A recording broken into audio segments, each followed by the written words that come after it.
18 issued by President Ferdinand Romualdez Marcos Jr., the first session of the Senate in the first special session of the 20th Congress is hereby called to order. Let us pause for a minute of silent prayer.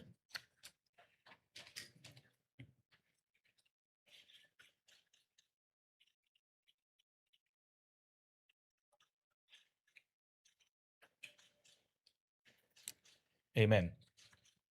The Secretary will please call the roll.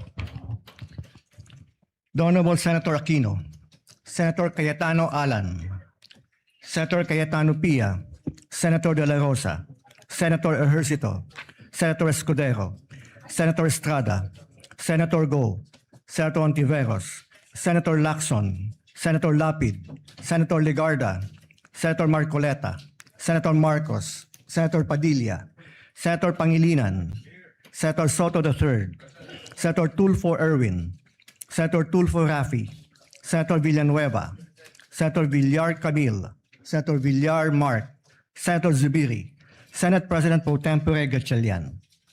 With 13 senators present, the chair declares a quorum. Mr. President. Majority Leader. Thank you, Mr. President. Mr. President, I move that we proceed with the election of the Senate President of the Philippines. I so move. Is there any objection? Hearing none, the election of the Senate President is now in order. Mr. President, I move to, if I may be able to be recognized to nominate our Senate President. Yes, we recognize the Majority Leader. Mr. President, I rise today to nominate Senate President Pro Temp Sherwin Gatchelian as the President of the Senate of the Philippines.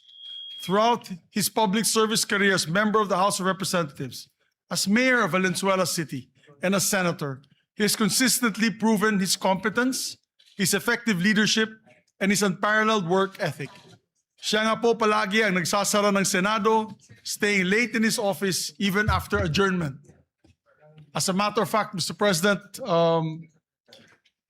I hear complaints from your staff that hindi na po sila nakakauwi ng disenteng oras dahil overwork daw sila, overwork. At palagi nilang tinatanong sa akin, kailan ko daw siya mahahanap ng girlfriend para makauwi daw ng mas maaga. Kaya, Mr. President, ikaw nga po daw ang sinasabi niya nagsasara ng Senado na wala na pong staff, ikaw na lang po naiiwan.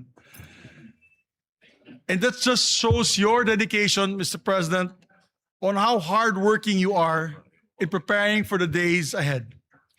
He has ably led some of our most demanding and time-consuming and consequential committees, namely the Committee on Energy, the Committee on Economic Affairs, the Committee on Basic Education, and most notably, the Committee on Finance. As Finance Chair, he had navigated the very challenging period in the wake of flood control scams coming into light.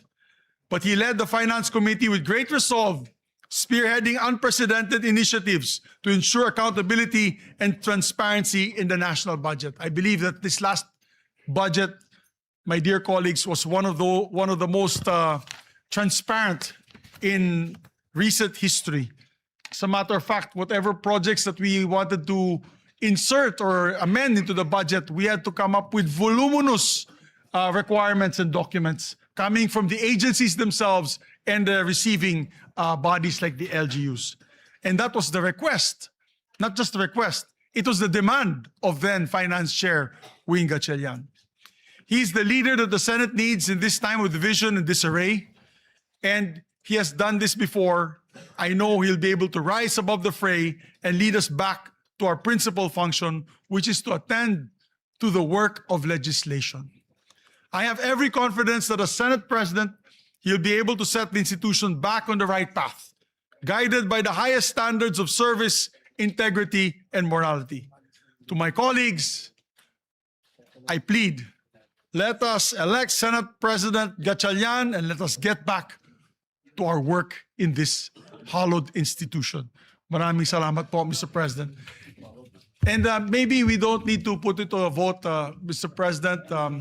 Maybe we can do it by acclamation, Mr. President. Ayes and nays would be fine. I so move, Mr. President.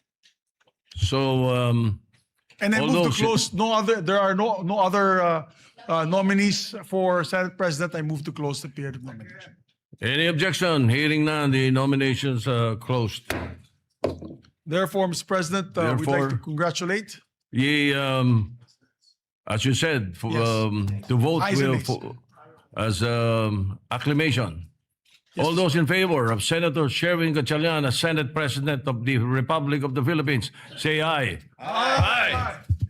All those against, say nay. The ayes have it. Senator Sherwin Gatchalian is declared Senate President of the Republic of the Philippines. May we ask Senator Gatchalian to, before that, Senator Francis Pangilinan is recognized. Yes, just for the record that the vote, having a quorum, is unanimous, Mr. President, for the record. Thank you. We place that on record. May we ask Senator Sherwin Gatchalian to ascend to the rostrum to take his oath as Senate President.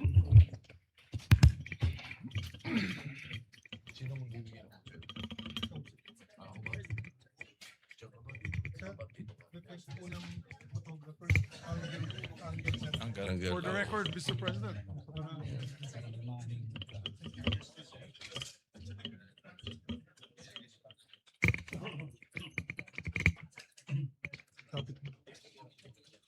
Yan po sa ilaw. Spotlight. May mga kasama ka. Meron.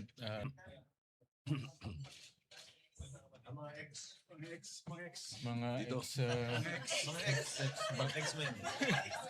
Yung kayo sa kabila. Yung kayo sa kabila. Dito kami. Dito yung family. Di ba dapat dito kayo? Dito kayo dalawa. Dito. Dito kayo. Yan. Yung may family. Alright. Sige. Pare, first Tama ba? bachelor Senate President.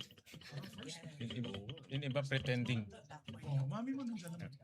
Diyan na. Leto na. Yeah, kompleto na. Okay. Please raise your right hand and repeat after me.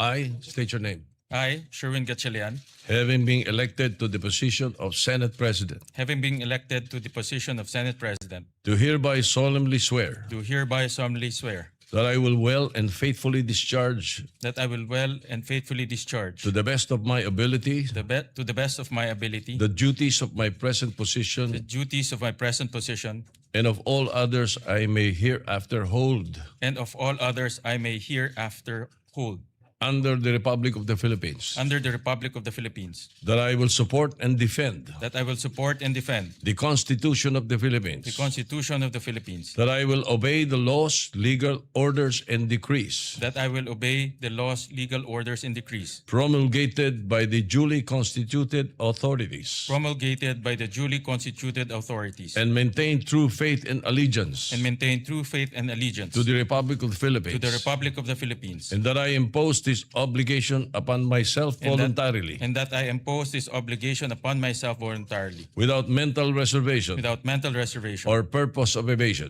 or purpose of evasion. So help me God. So help me God. Congratulations, sir. Thank you. Thank you.